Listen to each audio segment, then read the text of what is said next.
My name is Victoria Hayes. I am 32 years old, and for the past decade, I have lived a life that looks polished on the outside.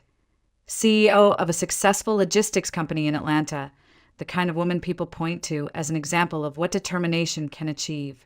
But the truth behind that image is more complicated, filled with loss, endless work, and a loneliness that no headline or business award could ever reveal. I grew up an orphan. My parents died in a car accident when I was barely a teenager, and the world I knew collapsed in an instant. My grandmother took me in, a stern but kind woman who believed in discipline and education.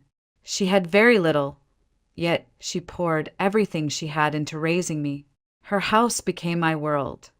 The creak of the old wooden stairs, the scent of lavender she used to keep under her pillow, and her quiet insistence that I study hard and never allow tragedy to define me. When she passed away, I inherited the remnants of my family's possessions: an apartment, a small country house, a car, and a modest savings account. For many people, that would have been enough to live a comfortable, quiet life. But comfort wasn't what I wanted. I couldn't imagine drifting through life sustained only by what others had left behind. I needed to prove to myself, and perhaps to the memory of my grandmother, that I could build something on my own. So I sold everything: the apartment, the house, the car. Every piece of security I had went into a single, terrifying idea: starting a logistics company. People said I was reckless, that I should hold on to what little I had. But I knew if I didn't leap, I would spend the rest of my life regretting it. The early years were brutal. I was young, inexperienced, and in a male-dominated industry that didn't welcome me. I worked from dawn until long past midnight, negotiating with drivers, chasing down clients, figuring out how to make deliveries work when trucks broke down and shipments were delayed. There were months when I didn't know if I could make payroll, nights when I cried alone in my office, and mornings when I forced myself to stand tall even though I felt like collapsing. Slowly, through stubborn persistence, the company began to grow. One contract led to another. A small office in Atlanta became 3, then 5. Eventually, I had branches across several states, and for the first time, people began to treat me not as a reckless girl playing business, but as a serious force in the industry. I built wealth beyond anything my younger self could have imagined. My name appeared in business journals. Competitors respected me, sometimes even feared me. And yet, success brought its own emptiness.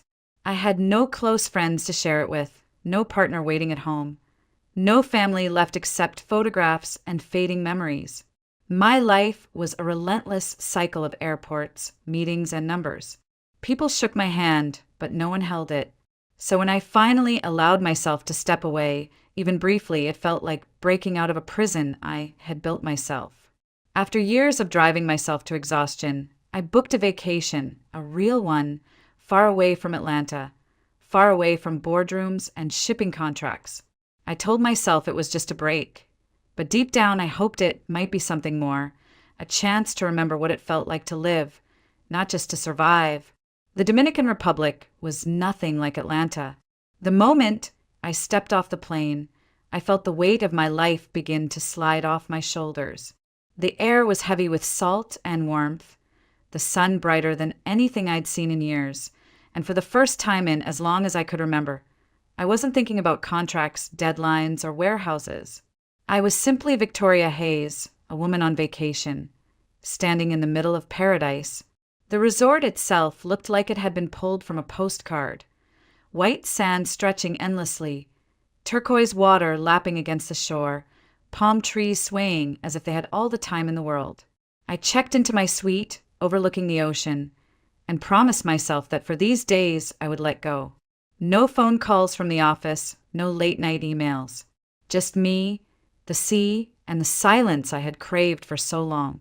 On the second evening, while sitting at the open-air bar with a glass of chilled white wine, I struck up a casual conversation with a man who introduced himself as a scientist attending a medical conference nearby. He was polite, interesting, and easy to talk to, though our exchange stayed light, more about the island than our personal lives. I thought little of it, until another man joined us. His name was Ryan Blake. From the moment he sat down, the energy shifted. Ryan carried himself with an effortless confidence that drew eyes the moment he entered a room. He was tall, well-spoken, and quick to laugh, and there was something about the way he looked at me, as though I was the only person there, that unsettled me in a strangely pleasant way. He said he was a biomedical engineer working in research, and though I knew little about the field, the way he spoke made it sound noble, purposeful. He wasn't boastful, but he knew how to hold attention, and before long, I realized mine was completely fixed on him. The days that followed unfolded like something from another life. Ryan seemed to appear everywhere.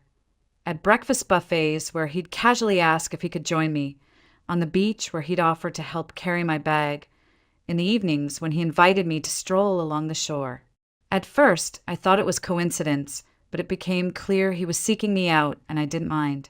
We talked about everything, our work, our dreams, even our fears. He listened intently when I spoke, never rushing me, always seeming to understand. When I laughed, he laughed with me, not at me, and there was a gentleness in his eyes that made me feel seen in a way I hadn't in years. For once, I wasn't the CEO, the woman holding a company on her shoulders. I was just Victoria, and he seemed to like me exactly as I was. One night, as the waves broke softly under the moonlight, Ryan brushed the hair from my face and told me how rare it was to meet someone who felt both strong and vulnerable at the same time. His words disarmed me. Against the backdrop of the ocean and the endless sky, I felt myself slipping into something I hadn't dared believe in for years, a holiday romance that felt real, intoxicating, and dangerously easy to trust. Returning to Atlanta felt different after those days in the Dominican. The city that had always been synonymous with work and responsibility suddenly seemed brighter, lighter, as if the warmth of the island had followed me home. My phone, which once only rang with business matters, now carried messages from Ryan, short, thoughtful notes that made me smile in the middle of board meetings. He called in the evenings, his voice calm and steady, asking about my day, listening with an attentiveness I hadn't realized I craved.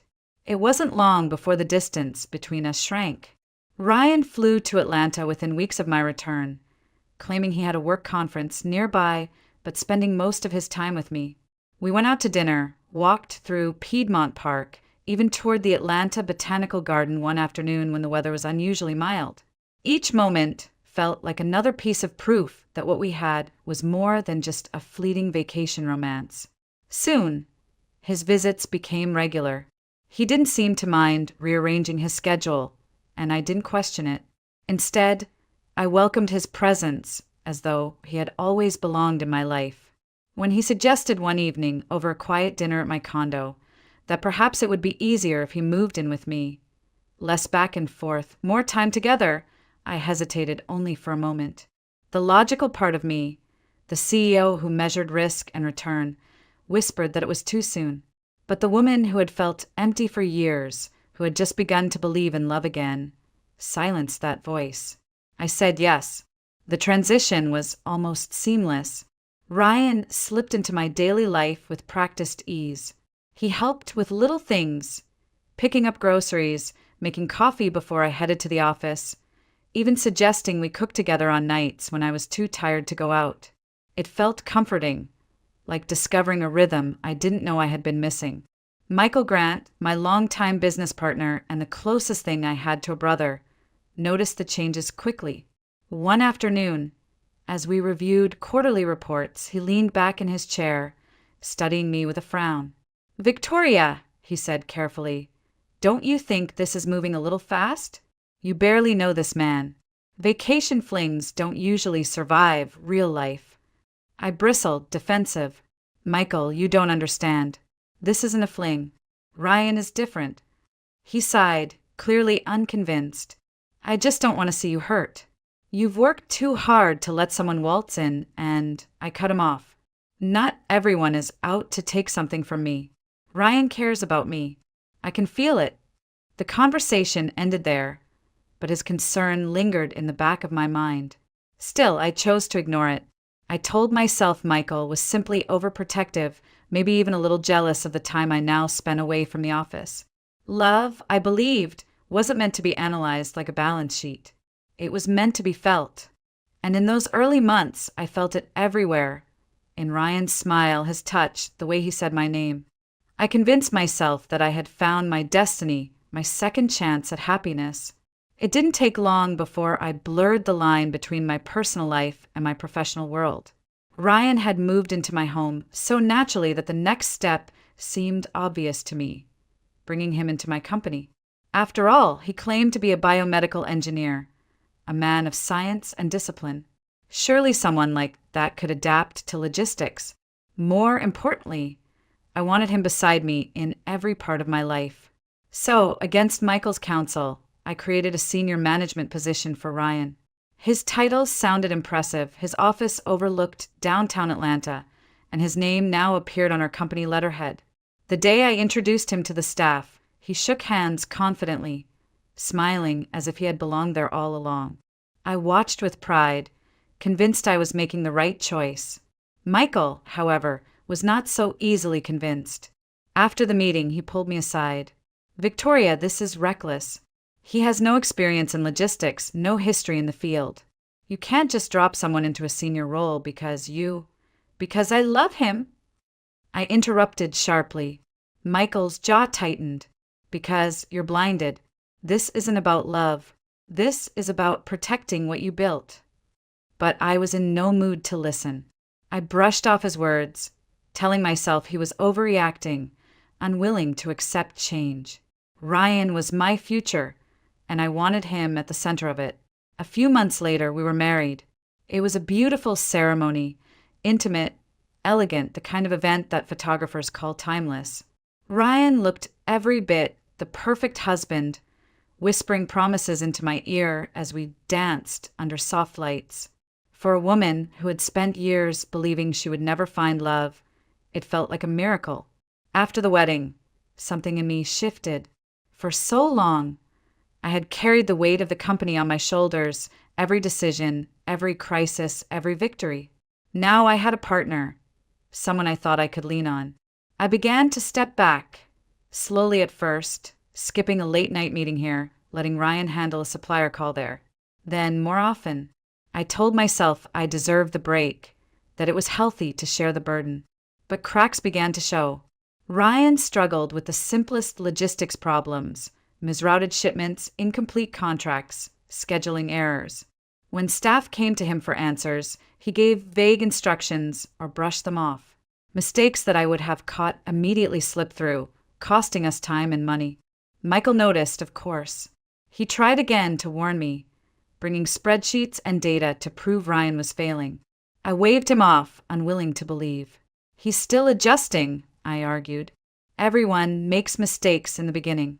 Give him time." In my heart, though, I felt the unease. I saw the way employees hesitated before going into his office, the way Michael's eyes darkened whenever Ryan opened his mouth in a meeting. But I ignored it, clinging instead to the man I had married, the one who had held my hand under Caribbean skies and promised me forever. Love, I told myself, mattered more than performance metrics.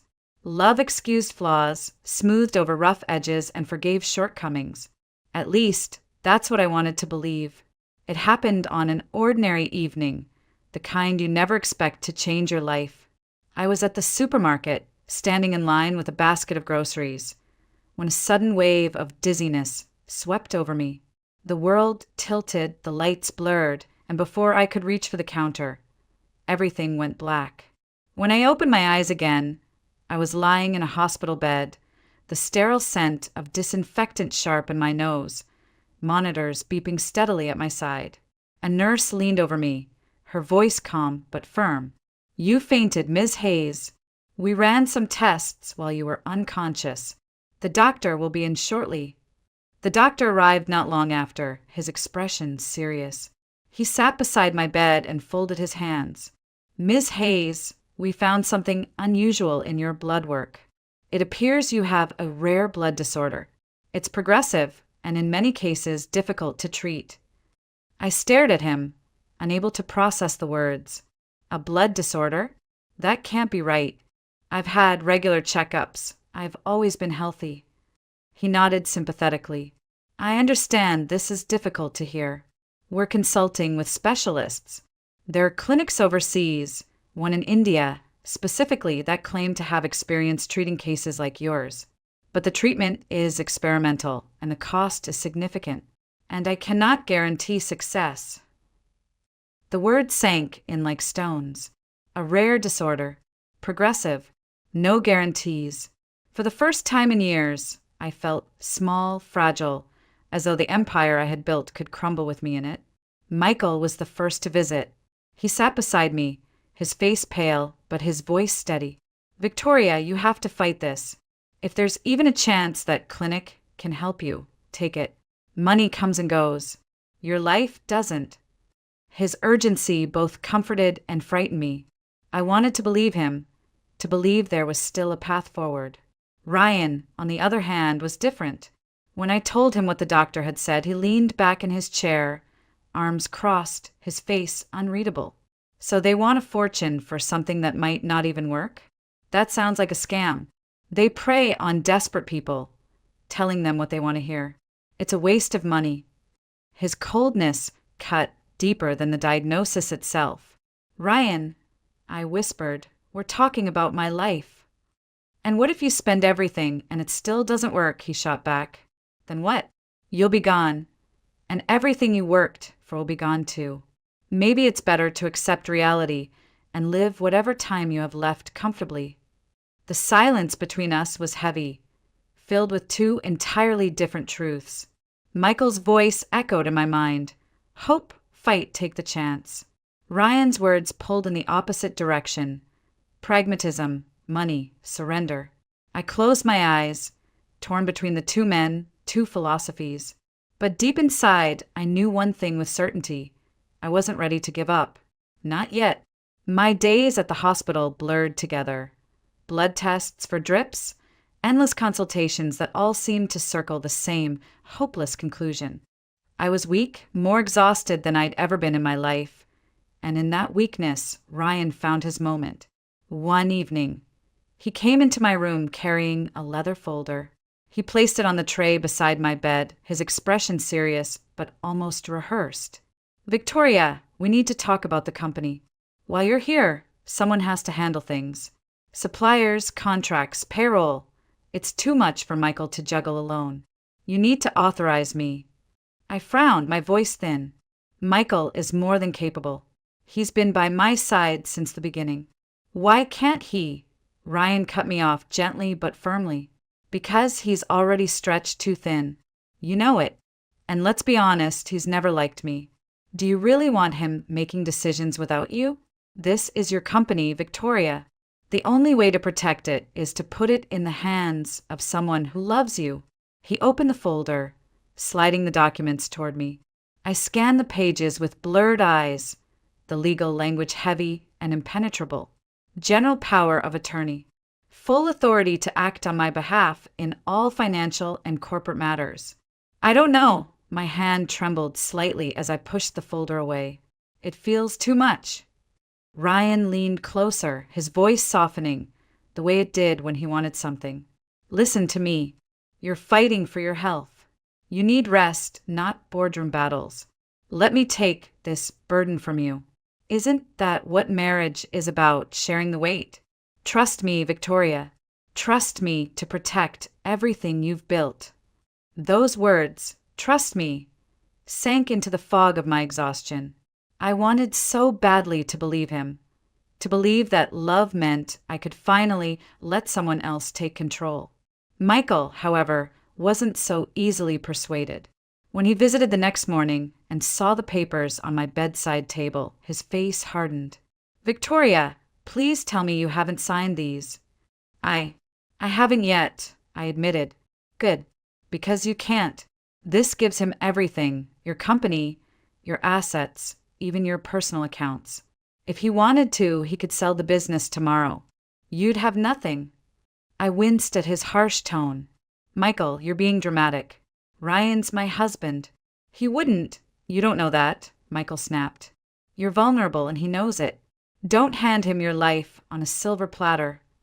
His words shook me, but when Ryan returned later, his charm dissolved my hesitation. He held my hand, kissed my forehead, and whispered, "Do you trust Michael more than you trust me? He's doubted us from the beginning. This is our life, Victoria. Don't let him poison it." In the haze of fatigue, I picked up the pen. My signature sprawled across the pages, shaky but binding. Ryan kissed my hand as though I had given him a gift. I didn't realize until much later that in that moment, I had handed him not just authority over my company, but the keys to my entire life. It was late, the kind of night when hospital corridors grow eerily quiet, when even the beeping machine seemed to soften. Ryan sat in the chair by the window, staring out at the city lights. I thought he was lost in thought, maybe worried about me, until he spoke, his voice low, almost casual. "You know, Victoria," he said, not turning to look at me. "I've been meaning to tell you something. I'm not who you think I am." A chill rippled through me. "What do you mean?" He finally turned, a smirk tugging at his lips. "I'm not a biomedical engineer. Never was. That was just a story. The truth is, I've been broke for years. Gambling will do that to you. Cards, dice, poker tables, I've tried them all. You'd be amazed how quickly money disappears when the house always wins." I stared at him, my breath caught in my throat. You're joking." He laughed, a sharp sound that cut through the room. "No joke. That night in the Dominican, when you walked into the bar, I knew instantly you were my ticket out. Rich, successful, beautiful. A woman who built an empire. You were everything I'd been waiting for. Why struggle at the tables when I could have the jackpot sitting right in front of me?" My chest tightened. "So all of it, the romance, the promises, the wedding, calculated," he interrupted. "Don't get me wrong, it wasn't unpleasant. But love? Please." I saw opportunity, and I took it. Tears burned in my eyes, but I forced myself to whisper, "And what about my treatment? About fighting for my life?" He leaned back in the chair, chuckling darkly.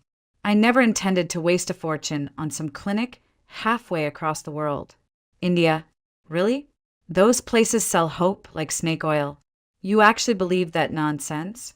I wasn't about to pour millions into a fantasy when I could be using that money to build my own life. If you die, you die. We all do eventually. At least now, your fortune won't go to waste." His words sliced deeper than any diagnosis ever could.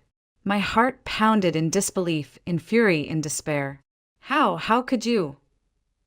He stood, straightening his jacket as if preparing for a business meeting. "Because it was easy, and because you let me. You signed the papers, remember? Power of attorney, full control. Everything you had is mine now. Your company, your accounts, even the properties. I've already transferred them. And just to make things official, I filed for divorce yesterday." The room spun. My hands trembled against the bedsheet. "Divorce?" I whispered. "Yes," he said smoothly. "By the time you're out of this hospital, you won't even be my problem anymore. You'll be a sick, broke woman with nothing. And me? I'll be free." He walked toward the door, pausing only once to glance back at me. His smile was cold, triumphant. "Thanks for everything, Victoria. You made it easy." The door shut behind him, leaving me alone in the sterile silence, my world shattered. I had given him everything, my trust, my love, my life, and in return he had left me with nothing. The drive was long, winding deeper and deeper into nowhere. Ryan barely spoke, his eyes fixed on the road, his jaw clenched with a determination that chilled me. I sat in silence, weak from illness, trying to piece together what was happening, but too drained to fight. Hours later, when the paved highway gave way to gravel roads, he finally slowed the car. We pulled up to a weather-beaten cabin in the Louisiana countryside, surrounded by overgrown brush and trees that seemed to close in on the property. The place looked abandoned, its windows clouded, its porch sagging under years of neglect. Ryan got out, opened my door, and gestured impatiently. "This is where you'll stay," he said flatly. "Quiet, peaceful. No one to bother you. Rest here. Live out your days, however long that may be. I stared at him, stunned. Ryan, you can't be serious. This isn't a home. There's nothing here. He shrugged. You wanted peace, didn't you? Now you have it. Without another word, he carried my small suitcase inside, dropped it on the dusty floor, and handed me a single key. Then he pressed my phone into his palm, scrolled quickly, and with deliberate ease smashed it against the wall. The pieces scattered across the floor. No calls, no money, no distractions, he said. Just rest. And then he was gone. The sound of the car engine faded into the distance until all that remained was silence, and me abandoned in a place that felt like the end of the world. The first days were unbearable. The cabin had running water, but little else. I survived on canned food, left behind by whoever had once lived there. Nights were the worst, the howling of wind through cracks in the walls, the echo of loneliness pressing in on me from every side. My body was weak, my spirit weaker. For the first time in my life, I truly wondered if it might be easier to simply stop fighting. But fate had other plans. One afternoon, as I sat on the rickety porch staring blankly at the endless woods, an elderly woman appeared on the path. She walked with purpose, leaning lightly on a wooden cane, her silver hair pulled back neatly, her eyes sharp and unsettlingly aware. She stopped at the bottom of the steps, looking at me as though she already knew who I was. "You're not from here," she said, her voice low but certain. "No," I whispered, barely able to hold her gaze. She studied me for a long moment, her eyes narrowing as though she could see past my skin into the secrets I carried. "You've been left here to die." The words stole the air from my lungs. She didn't say it as a question. It was a statement, a truth. Her name was Miss Eleanor, a widow who had lived in that countryside all her life. And in that moment, with nothing but her piercing eyes and steady presence, she became the first person in weeks who made me feel seen. Her arrival didn't erase my pain, but it cracked open a sliver of light in the darkness. And that was enough to remind me that maybe, just maybe, my story wasn't over yet. Miss Eleanor became my lifeline. She visited the cabin each day, carrying baskets of food from her garden, herbs she swore could calm my body, and a presence that steadied my spirit more than anything else. She never pressed me to talk, but when I did, she listened without judgment. Her words were simple, but they cut through my despair. "You're still breathing, child. As long as you breathe, there's a way forward." With her encouragement, I began to eat again, to walk the uneven path around the cabin, to feel sunlight on my face without resenting the day. Slowly, my body responded. My strength crept back inch by inch, and with it came something I thought I had lost entirely, hope. Weeks turned into nearly 2 months. Each day brought a little more energy, a little less pain. It was not a miracle recovery, but a slow, stubborn crawl back toward life, made possible by the kindness of a stranger who refused to give up on me. It was through Miss Eleanor that I met her son, Daniel. He was a quiet man in his 30s, broad-shouldered from years of working the land, with a patience that matched his mother's. At first, our conversations were brief, simple greetings, a helping hand when he repaired the sagging porch steps. But gradually they grew into something more. He told me stories about the bayou, about growing up in a place where life was harsh but honest. In his company, I found comfort, not in grand gestures, but in the steadiness of someone who expected nothing from me. Weeks passed, and Miss Eleanor insisted I see a local physician she trusted. I resisted at first, too afraid of hearing what I thought I already knew. But she wouldn't relent, and eventually I agreed. The tests were thorough, the doctor kind. When the results came back, he looked at me with a puzzled expression. "Ms. Hayes," he said carefully, "I don't understand. There's no evidence of the disorder you described. Your blood work is normal. The room spun, not from illness this time, but from the weight of realization. The rare disease, the grim prognosis, the expensive clinic in India, all of it had been a fabrication, a lie carefully woven to make me vulnerable, to make me surrender everything. Ryan hadn't just betrayed me. He had orchestrated my downfall, exploiting my trust, my fear, my very will to live. I walked out of that clinic with the papers trembling in my hands, a fire igniting inside me that had long been smothered. The weakness, the despair, it began to transform into something sharper. Resolve. That evening, I told Miss Eleanor and Daniel everything about the power of attorney, the transfers, the divorce. She nodded slowly, her eyes full of sorrow but also pride. Then, it's time you stop letting him write your story. For the first time in months, I picked up a phone. With Daniel's help, I tracked down Michael. Hearing his voice on the other end nearly broke me. "Victoria, where have you been?" "I thought. I'm alive," I said firmly. "And I'm ready to fight back." Together, we began to piece the puzzle. Documents, signatures, timelines. Every scrap of evidence that could expose Ryan for what he truly was: a liar, a thief, a predator. The woman who had been abandoned in a rotting cabin was gone. In her place stood someone ready to rise, to reclaim not only what was stolen, but the dignity he thought he had destroyed. The courtroom was colder than I expected, its walls lined with dark wood, the air heavy with anticipation. I sat at the plaintiff's table, my hands clasped tightly together, while Ryan lounged across from me, arrogance still painted on his face. He looked confident, certain that his charm and carefully signed papers would shield him from consequences. But I wasn't the broken woman he had abandoned in Louisiana. I was steady, prepared, and determined. At my side was Michael, who had stood by me through every sleepless night of preparation, and a team of attorneys who believed in my case. For weeks, we worked relentlessly, gathering documents, tracing financial records, collecting medical reports, and interviewing witnesses. Every signature Ryan thought would bury me became a weapon we turned back against him in court. The trial unfolded piece by piece, like the unraveling of a carefully spun web. My lawyer held up the documents Ryan had pressured me to sign: power of attorney, property transfers, company control. Each signature bore my name, shaky and uneven, dated during my hospitalization.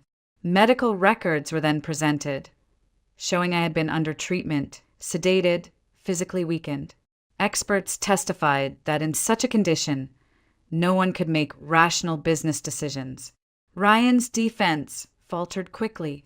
His attempts to argue that I had acted out of love and trust only highlighted his manipulation.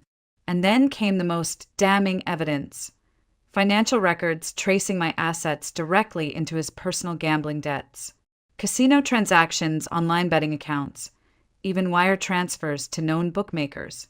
The facade of the dutiful husband crumbled under the weight of cold, undeniable numbers. The judge's ruling was swift and decisive. The power of attorney was declared invalid, the property transfers void. My company, my accounts, my home, all of it returned to me. Ryan, meanwhile, stood exposed as a fraud. His debts far outweighed anything he had left. By the end of the proceedings, bankruptcy loomed over him, and the smug smile he had worn so easily was gone, replaced with a hollow stare of defeat. Walking out of that courtroom, I felt the air fill my lungs in a way it hadn't for months. Justice hadn't erased the pain, but it had given me closure. I had reclaimed what was mine, not through vengeance or violence, but through truth. Yet the victory wasn't just in the legal documents. It was in the life I had found beyond Atlanta's skyscrapers and boardrooms. Back in Louisiana, Miss Eleanor greeted me with her knowing eyes and steady hands. Her son Daniel with quiet support that asked for nothing in return. In their modest home, I discovered something I had longed for more than wealth or recognition: a sense of belonging, of family. Sometimes in the evenings I would sit on their porch, the cicadas humming in the humid air, and reflect on everything I had endured. Ryan had tried to strip me of dignity, of hope, of life itself. But in the end, his greed consumed only him. The sweetest revenge wasn't watching him fall. It was standing tall in the aftermath, stronger, freer, alive. To live well, to rise from the ashes, to embrace joy where he expected only ruin. That was my triumph. And as I looked out at the endless Louisiana sky, I knew this truth. The past had broken me, but the future was mine to claim. Ethan placed the coffee cup in front of me, his fingers lingering on the rim for just a second too long. Steam curled upward, carrying a scent that made my stomach tighten, bitter, almost metallic. Something was off. I made this just for you, Evelyn. Go on, taste it. His voice was smooth, almost too smooth, carefully measured like a rehearsed performance. I looked up, meeting the eyes of the man I had been married to for 3 years. His smile was warm, affectionate even. But that was the problem. It was too perfect. Too deliberate. Across the table, Victoria, my sister-in-law, stirred her coffee with lazy indifference. She looked effortlessly elegant, as always, in a tailored silk blouse, her dark hair swept into an immaculate bun. But it was her eyes that unsettled me. Amusement flickered behind them, like she was in on some private joke I wasn't supposed to understand. Ethan's been practicing different brewing methods lately, she mused, lifting her cup to her lips but not drinking. Just for you. There it was. The emphasis. For you. A statement wrapped in honey, hiding something far more dangerous beneath. I glanced down at my cup again, the scent creeping into my lungs. It wasn't just coffee. There was something else. Something foreign. The last time I had a drink at Victoria's house, I ended up in urgent care for the night. A mysterious allergic reaction, they called it. The same way they had called the other incidents food poisoning, a bad stomach virus, an unfortunate coincidence. Except coincidences didn't happen this often. I forced a smile, lifting the cup just enough to bring it near my lips. Ethan and Victoria both watched me. Waiting. I didn't take a sip. Instead, I turned my wrist slightly, pretending to examine the coffee as I studied them through the rising steam. Ethan looked calm. Too calm. His hands were resting on the table, but his right thumb was tapping rhythmically against the wood, nervous energy betraying the mask he wore. Victoria, on the other hand, was unreadable. Poised, detached, but her fingers remained curled around her untouched cup. Something was wrong. And I wasn't about to be their fool. I let the cup hover near my lips, tilting it just enough to give the illusion that I was about to take a sip. The bitter scent lingered, filling my nostrils, making my stomach twist tighter. They were waiting for me to drink. I lowered the cup with a thoughtful hum. It smells different. Ethan's smile twitched. It's a new blend. Something special. Special. I fought the urge to laugh. Special, indeed. You always get creative with your coffee, don't you? I mused, swirling the liquid slightly, watching the dark ripples dance along the ceramic edges. Victoria smirked, leaning back in her chair. He really does. It's admirable how much effort he puts in, especially for you. There it was again. For you. Like a quiet warning dressed as a compliment. I glanced toward the window, my reflection barely visible against the city skyline beyond. The afternoon sunlight glowed against the pristine white marble countertops, the glass dining table perfectly set, everything in Victoria's penthouse was pristine, controlled, just like her. My fingers tightened slightly around the handle of the cup. This wasn't paranoia. This was survival. For the past year, my life had been littered with accidents. Small things, easy to dismiss. A slightly spoiled dish that only made me sick. A drink that tasted off, followed by an unexplained fever. A stomach bug that no one else in the house caught. Each time, Ethan had been there with a soft apology, a warm hand on my back, a reminder that I should be more careful. Then, 2 months ago, I had collapsed after drinking tea at Victoria's house. I spent hours in urgent care, my body racked with tremors and nausea. The doctors never found anything conclusive, but I knew. I knew. I also knew that Victoria had made that tea herself. And she had sat there, across from me, watching with that same amused smirk she wore now. The pieces had been falling into place for months. The hushed conversations that stopped when I entered the room. The lingering glances between Ethan and Victoria. The way his phone lit up with messages at odd hours, messages I wasn't supposed to see. This wasn't just about me. They had been planning something. Together. And today, they had placed it right in front of me. I exhaled softly, setting the cup down with deliberate care. My heart pounded in my chest, but I kept my movements smooth, unbothered. If they were watching me, I would watch them too. Then, an idea formed. A test. A simple switch. I reached for my phone, pretending to check a notification. Oh, 1 second. I need to take a quick call for work. I stood up, moving away from the table, stepping around Victoria's seat. As I passed by her, I stumbled, just slightly, knocking the table, making a small commotion. Oh. Sorry about that. I gasped, steadying myself. Victoria's cup wobbled. My hand moved fast, too fast for her to notice. When I straightened up, my coffee was no longer in front of me. It was in front of Victoria. Victoria barely reacted, too absorbed in whatever game she thought she was winning. She adjusted the napkin on her lap, lifting her cup with the same casual elegance she always carried. I forced myself to breathe evenly, to keep my expression neutral as she brought the rim to her lips. Ethan was still watching me, expecting me to return to my seat and drink. But I didn't. I lingered near the window, phone in hand, pretending to scroll while keeping my focus razor-sharp on Victoria. The first sip was small.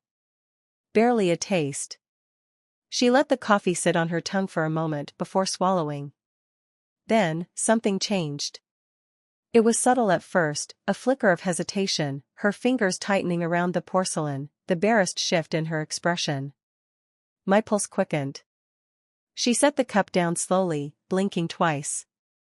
A pause. Too long of a pause. Ethan noticed. Something wrong? He tried to keep his tone light, but I heard it, the undercurrent of panic, the realization creeping in. Victoria exhaled sharply, shaking her head as if clearing a fog. No, it's a little strong, that's all. Her voice was steady, but there was an edge to it, a thin crack in the polished surface. I turned back toward the table, tilting my head. Oh? You usually like your coffee bold. I moved closer, watching as she lifted the cup again. This time, her hand wasn't as steady. Another sip. Then, a sharp inhale. She pressed a palm against her stomach, her jaw tightening. Ethan sat up straighter. Victoria? His voice dropped, no longer casual. She tried to speak, but a strange sound came out instead, something between a cough and a gasp. Her breath hitched. A tremor ran through her hand as she set the cup down with too much force, some of the liquid sloshing over the side. My heart pounded, but I kept my face calm, unreadable. I wanted her to say it. I needed her to admit it. Something feels off, she muttered, blinking rapidly. She reached for her napkin, dabbing at her lips, but I saw the tremble in her fingers now, the tension in her shoulders. Ethan's chair scraped against the floor as he shot up. Victoria, what's going on?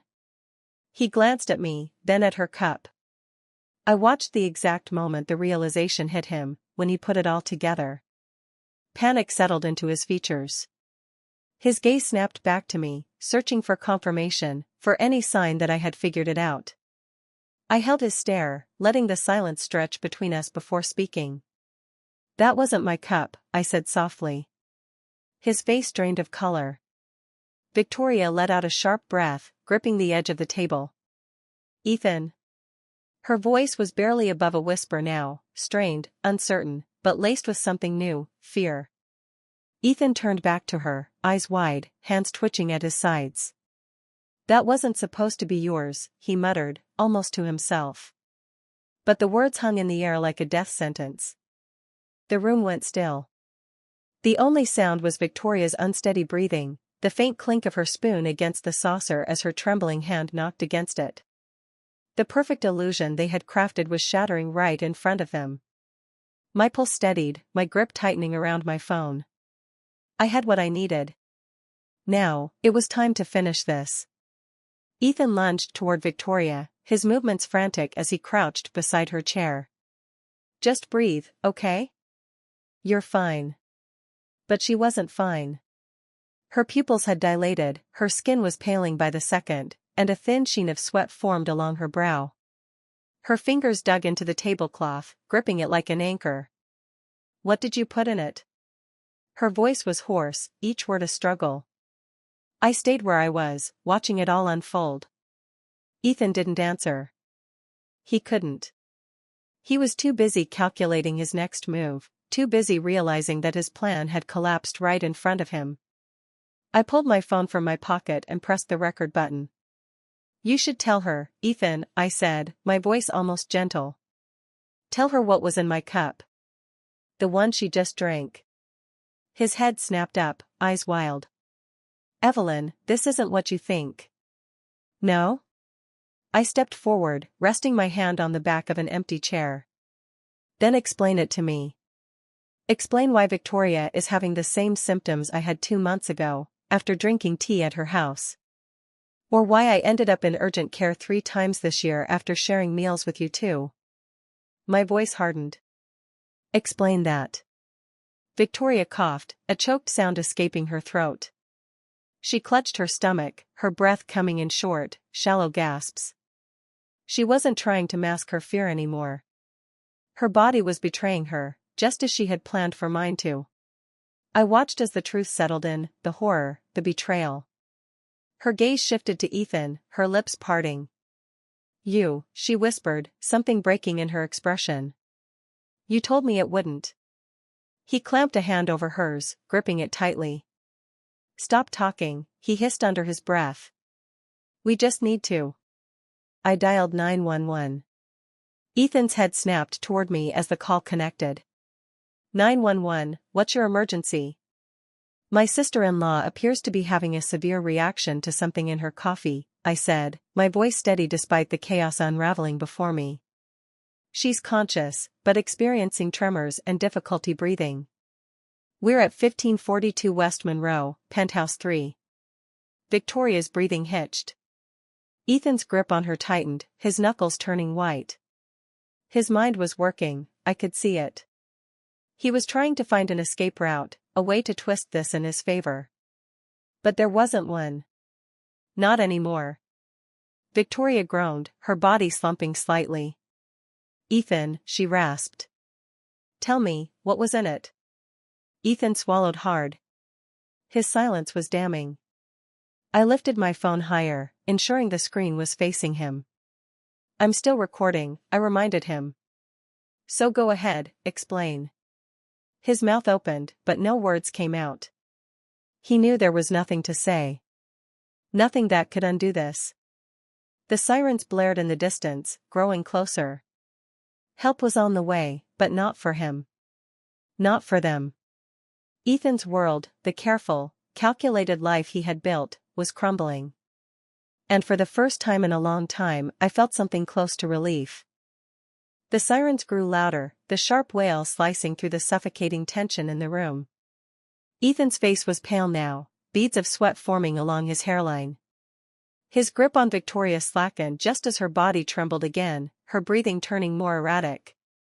She tried to lift a hand toward him, as if seeking reassurance, but he didn't reach back. He was too busy unraveling. I stepped closer, keeping my phone steady. Tell me, Ethan, I said, my voice calm, deliberate.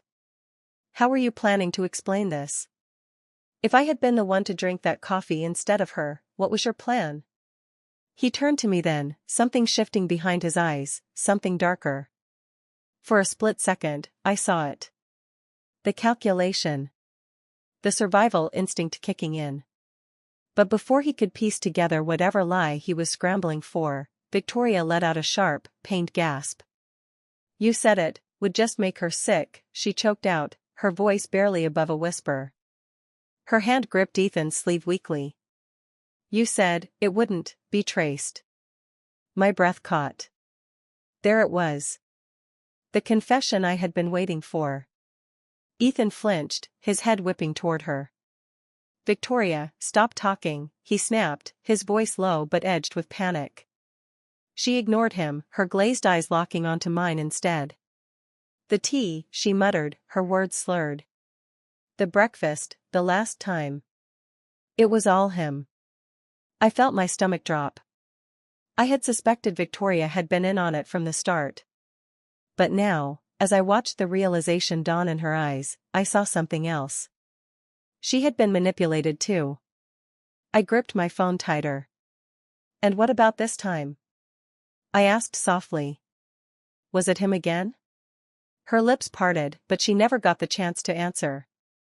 The front door burst open. 2 paramedics rushed in, followed closely by a pair of uniformed officers. One of them, a tall woman with sharp eyes, scanned the room quickly before focusing on Victoria's slumped form. "We need space," one of the paramedics instructed, already kneeling beside her. I stepped back, keeping my phone recording. Ethan, however, didn't move. His hands clenched into fists at his sides, his eyes darting toward the officers like a cornered animal. One of them, a broad-shouldered man with a clipped tone, turned to me. "You were the caller?" I nodded. "I have everything recorded." She drank from my cup. The coffee, there was something in it. He switched them before I could drink. I jerked my chin toward Ethan. "And she just admitted that he's been drugging me for months." The officer's jaw tightened. His gaze flickered toward Ethan. "Sir, I need you to step away." Ethan moved. Fast. I barely had time to react before he lunged toward me, his hand reaching for my phone. But the officers were faster. One grabbed him by the arm, yanking him backward as he struggled. "Evelyn," he shouted, his voice wild now, desperate. "You don't understand. She was the one who—" He didn't get to finish. The officer forced him down, pinning his arms behind his back as the cuffs clicked into place. Victoria let out a weak laugh, her lips curling into something bitter. "Look at you," she rasped. "You really thought you'd get away with it." Ethan thrashed once more, his breath coming in ragged gasps. But he wasn't looking at Victoria anymore. He was looking at me.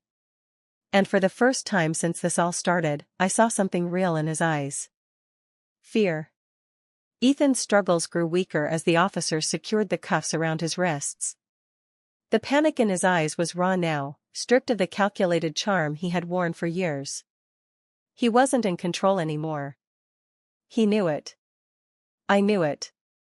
Victoria let out a ragged breath, her body barely holding itself upright as the paramedics worked around her.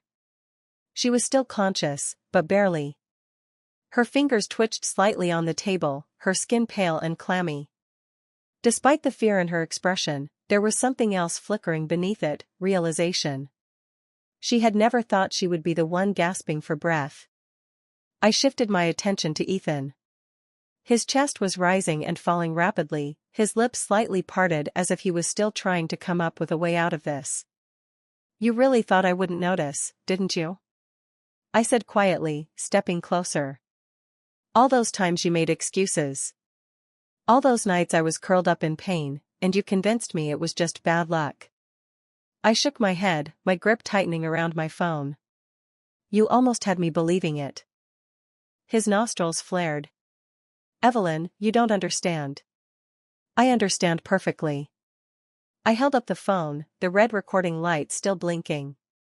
"Victoria might not have realized what you were capable of until it was too late, but I did. I've known for a while." The female officer who had been standing to the side stepped forward then, her expression unreadable. "Ma'am, would you be willing to provide a formal statement?" I exhaled slowly, nodding. "Yes." Ethan jerked in the officer's grip. "She's lying.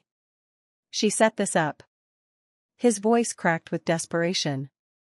"Victoria, tell them." Victoria didn't respond. She was too busy clenching her jaw against another wave of nausea, her body too weak to even glare at him. The paramedics exchanged glances before one of them addressed the officers. She needs to be transported now. Whatever she ingested, it's spreading fast. Ethan's expression twisted. You can fix this, he urged her. Tell them I had nothing to do with it. Tell them it was her. Victoria finally turned her head, her heavy-lidded eyes landing on him. For the first time since she had started feeling the effects of the poisoned coffee, she actually looked at him, really looked at him. And then she laughed. It was weak, barely more than an exhale, but it was filled with something bitter. Fix this, she murmured, her voice hoarse. You're the one who promised it wouldn't be traced, Ethan. She blinked sluggishly. You're the one who said, it was just supposed to make her sick. Silence. The officers exchanged glances, their grips on Ethan tightening. There it was. The final nail in his coffin. Victoria's breathing was unsteady, but her lips curled just slightly as she muttered, You poisoned me. Ethan's face drained of color completely. Victoria, he whispered, but there was nothing left to say. She let her head tilt back slightly against the chair, her body giving in to exhaustion. The paramedics loaded her onto the stretcher, her eyes fluttering closed. She didn't look at him again. I stepped back, watching as they wheeled her toward the door. The entire room felt smaller, suffocating, but I refused to let the weight of it crush me. One of the officers tapped his radio. We'll need a forensic team to test the coffee and collect evidence at the scene. He looked at me then. We'll also need to take your phone as evidence. The recording. I already sent a copy to my lawyer. My voice was steady, firm. Ethan flinched. The officer nodded approvingly. Smart. Ethan let out a strangled sound. You're ruining everything. I tilted my head, watching him. No, Ethan. You did that all on your own. The officers led him toward the door. He thrashed once more, but it was weaker now, useless. He turned his head at the last second, eyes burning with something ugly. You think this is over? He hissed. I stared at him, unblinking. Oh, it is, I said. And then they took him away. The moment the door shut behind them, the silence in the penthouse was deafening. I stood there, inhaling slowly, letting the weight of everything settle. It was over. The months of paranoia, the nights spent wondering if I was imagining things, the careful calculations to uncover the truth, it was all over. I glanced down at the untouched coffee cup still sitting in front of me, its surface now cool, harmless. It could have been me. It was supposed to be me. I exhaled, dragging my fingers through my hair before making my way toward the window. The city stretched before me, golden light spilling between the skyscrapers. For the first time in what felt like forever, I could breathe. A soft chime pulled me back to the moment. My phone. I glanced at the screen, a message from my lawyer. The files are secure. We'll proceed with formal charges. I assume you're pressing them against both? I hesitated, just for a second. Victoria had been a willing participant in everything leading up to today. She had manipulated, schemed, played her part in every attempt to destroy me. But in the end, she had been just as disposable to Ethan as I was. I typed my response. Yes. Both. There was no hesitation this time. I turned away from the window, stepping over to the table. My fingers traced the edge of Victoria's abandoned coffee cup before I carefully lifted it and placed it in the sink. I wasn't about to leave behind any evidence that could be twisted into something against me. Not that I needed to worry, the truth was already out. A knock at the door startled me slightly. When I opened it, a uniformed officer was standing there, his expression professional but firm. Miss Carter, we'll need you to come down to the station for an official statement. This won't take long, but given the severity of the case, the detectives will want to speak with you personally. I nodded. Of course. Let me grab my coat. As I slipped on my jacket, my gaze flickered once more to the table, to the 2 coffee cups, one empty, one nearly full. The evidence of their downfall. I stepped outside, locking the penthouse behind me. There was still more to be done. Statements to give. Trials to attend. But for the first time in a long time, I wasn't the one being hunted. I was walking away. And I was winning. The ride to the station was quiet. The officer driving didn't speak much, which suited me just fine. I wasn't in the mood for small talk. My mind was already working through what came next, the formal statement, the legal proceedings, the inevitable media storm that would follow once the truth got out. Ethan and Victoria weren't just going to prison. They were about to lose everything. When we arrived, I was escorted into a private room where a detective was already waiting. Detective Mendoza, according to her badge.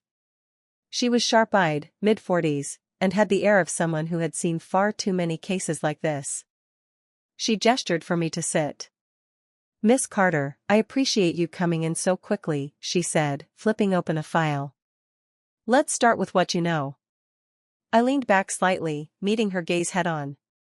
"I know that my husband has been poisoning me for months. I know that my sister-in-law helped him. And I know that today, they plan to do it again, only this time, they made a mistake." Mendoza's brows lifted slightly. "A mistake?" I folded my hands in my lap. Victoria drank the wrong cup. She let out a low whistle, jotting something down. "And you have proof of this?" I pulled out my phone, placing it on the table. Recorded conversation. Video. Messages I forwarded to my lawyer. Medical records from past incidents. Mendoza looked impressed but not surprised. "Smart," she murmured.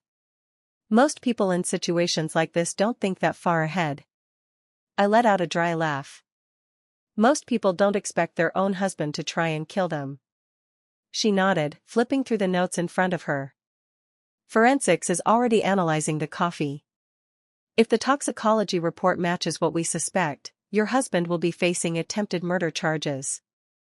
Your sister-in-law as well, depending on her level of involvement." "She was involved," I said firmly. "But Ethan was the mastermind." Mendoza leaned forward slightly.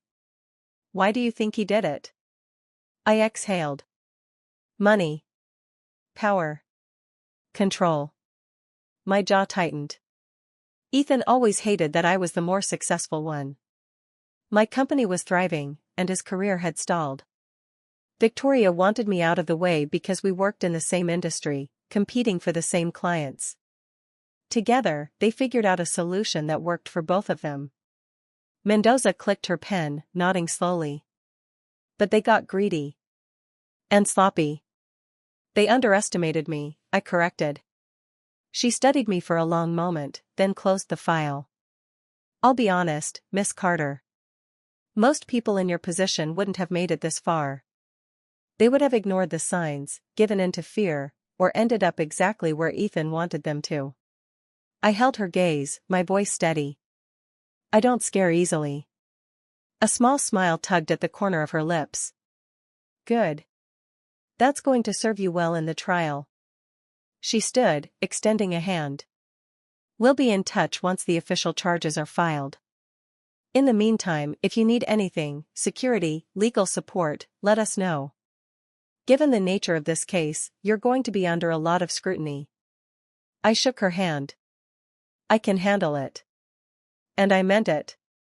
As I walked out of the station, stepping into the crisp evening air, I knew one thing for certain: Ethan and Victoria had played their game well. But I had played it better. And now, I was the one walking free. The courtroom was packed. Reporters lined the back, their cameras flashing as Ethan and Victoria were let in, both wearing the same prison-issued jumpsuits. It was a stark contrast to the polished, powerful image they had once cultivated. Ethan looked thinner, his jaw clenched as he avoided my gaze. Victoria, on the other hand, was barely holding herself together. I sat in the front row, my lawyer beside me, hands folded neatly in my lap. I wasn't here to gloat. I was here to watch them fall. The prosecution wasted no time laying out the evidence. "Your Honor, what we have here is a premeditated and calculated attempt at poisoning Mrs. Carter, spanning months. The prosecutor clicked through slides on the overhead screen. Medical records indicate she was hospitalized 3 separate times under suspicious circumstances, each time after consuming food or drink prepared by the defendants. I watched as security footage from Victoria's penthouse played on the screen. The moment I swapped the cups, Victoria unknowingly drinking what was meant for me. Ethan tensed in his seat, his hands curling into fists. Then, the prosecutor played the audio recording from that day. You said it would just make her sick. You said it wouldn't be traced. Victoria's voice, clear as day, rang through the silent courtroom. The jury was watching her now, their expressions unreadable. But she felt it. She knew what they were thinking. Her head snapped toward Ethan. For the first time, real hatred burned in her gaze. You son of a, she hissed under her breath, but her lawyer grabbed her arm, whispering something urgent. She exhaled sharply, shifting in her seat. That's when it happened. Victoria flipped. She turned to the judge. Your Honor, I have something to say. Her lawyer paled. Ethan stiffened. I was manipulated, she continued, her voice quivering just enough to sound believable. Ethan told me that it was harmless, that it would just make Evelyn too sick to attend an important work meeting. She blinked, her face twisted with rehearsed regret. I never would have agreed if I knew it was poison. I almost laughed. She was trying to save herself. The prosecutor didn't look surprised. Miss Carter, you knowingly participated in a scheme that resulted in multiple hospitalizations and nearly caused the death of your own sister-in-law. Whether you were misled or not, you played a role in this crime. Victoria opened her mouth, as if to protest, but the judge cut her off. Enough. We've heard the evidence. Ethan shot her a murderous glare. His betrayal was evident. He had expected her to go down with him, to remain silent. But she wasn't willing to sacrifice herself for him. Not anymore. The judge turned to the jury. Have you reached a verdict? A woman in the front row, the jury foreperson, stood. Yes, Your Honor. The room held its breath. For the defendant, Ethan Carter, we find him guilty on all counts. Ethan closed his eyes, his jaw locked in fury. For the defendant, Victoria Sinclair, we find her guilty of conspiracy and attempted poisoning. Victoria let out a shuddering breath, slumping slightly in her seat. She had hoped for leniency. She didn't get it. The judge's voice rang clear. Ethan Carter, you are sentenced to 25 years in federal prison without the possibility of parole. Ethan's head snapped up. His mask of calm finally shattered. What? Victoria Sinclair, the judge continued, you are sentenced to 15 years with the possibility of parole after 10. Victoria let out a soft, broken sound, half sob, half disbelief. Ethan twisted in his seat, his eyes burning into her. You did this, he seethed. She ignored him, staring blankly at the table in front of her. I watched them, feeling nothing but satisfaction. The officers moved in, placing Ethan and Victoria in cuffs.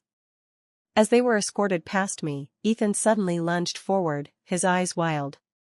This isn't over, Evelyn, he spat. A guard yanked him back, shoving him forward. I met his furious gaze with a cold, steady one.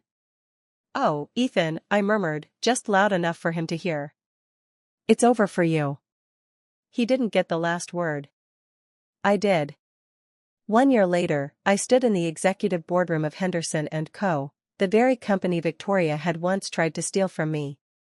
The irony wasn't lost on me. I had just signed a multi-million-dollar contract, one that cemented my company's dominance in the industry. I glanced at my reflection in the sleek glass windows, remembering the woman I had been a year ago. The woman who had once trusted Ethan. The woman who had ignored the signs. The woman they had tried to destroy. She no longer existed. A soft chime from my phone pulled me back to the present. A news alert flashed across the screen. Ethan Carter and Victoria Sinclair begin their prison sentences. I didn't read the rest. I didn't need to. Instead, I picked up the coffee mug on my desk, hot, rich, completely safe. I took a slow, satisfying sip, letting the warmth spread through me. Ethan and Victoria had lost everything, their freedom, their wealth, their power. And me? I had won. Because sometimes, the best revenge isn't about getting even. It's about moving forward. And never looking back.